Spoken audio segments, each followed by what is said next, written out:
Right, Patrick. Chris? I'm totally confused now with this renters reform bill. I mean, Michael Gove has been flip-flopping and this, that, the other, and I just don't know where we are with it now. I did at one time realise what it all was.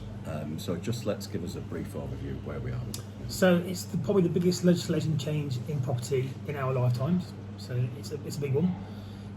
To be fair, 99% of it makes complete sense and it's needed. Not something landlords want to hear, but once you hear the reality of it, it actually isn't that bad. So what are the key points then? Start with the big one. So the big one is Section 21 will be scrapped. So Section 21, known as the revenge eviction example. It's no fault eviction. No fault revenge. So what happens is landlords get a bit grumpy about requests for maintenance and they say, do you know what, sod it, they can move out. And that does happen, not very often though, but I'm a landlord and I don't get out of bed and think, oh, today's Wednesday, I'm going to go evict some families because I'm bored.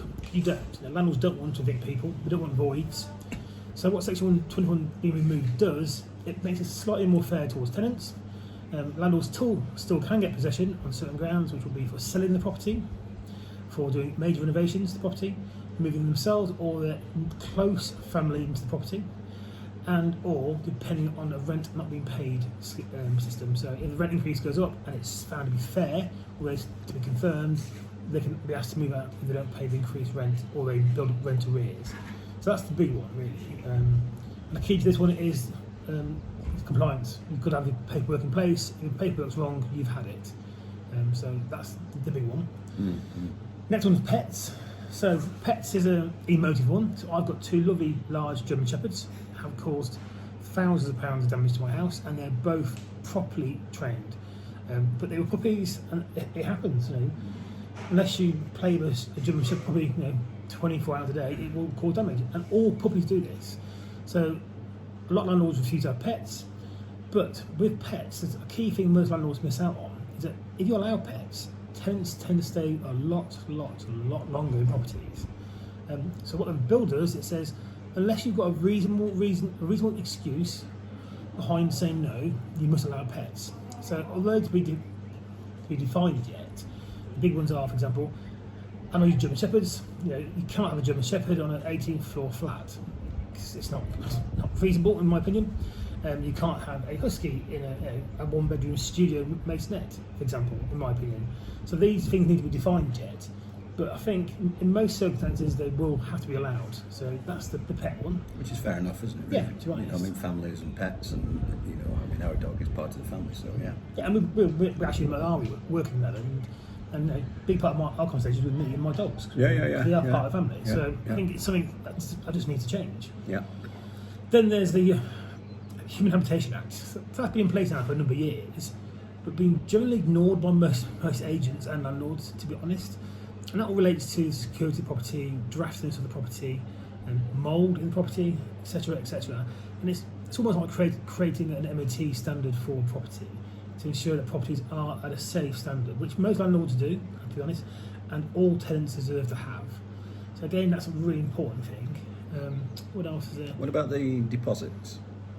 So far I'm aware, they're not changing. They're not changing because there was talk about. There was talk about a lifetime deposit. Yeah. That's yet to be ratified. Not too sure how that works because the problem with lifetime deposits are I can see how they transfer property, but then what happens if there is an issue with a shortfalling? Yeah. So yeah. I get the idea. I just don't see how it's going to work. Personally. Yeah, but it is a big outlay for tenants at the outset, so maybe it's something that the government may need to think about. I think it will happen. Yeah.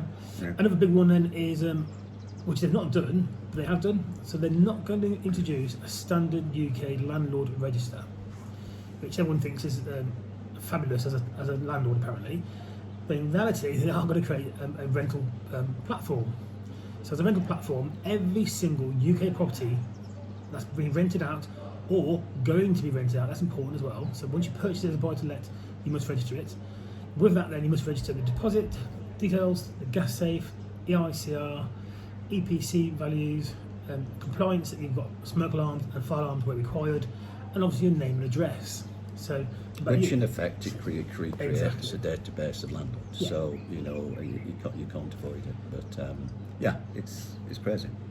But I think the whole renters reform bill is probably on the balance of the situation is a good thing. I do, 100%. You know? So I think we're not saying we're fans of it, but we're in agreement with it. But I think the biggest problem now is obviously to get it through Parliament and get it implemented, because there's been that much talk about it. And the press have got hold of it, and the negative aspects of it. It's just frightened landlords off. The issue is now they think they're going to miss the King's speech in Parliament, which means they'll miss the next opportunity to put it forward. So it may be delayed, they may accelerate it.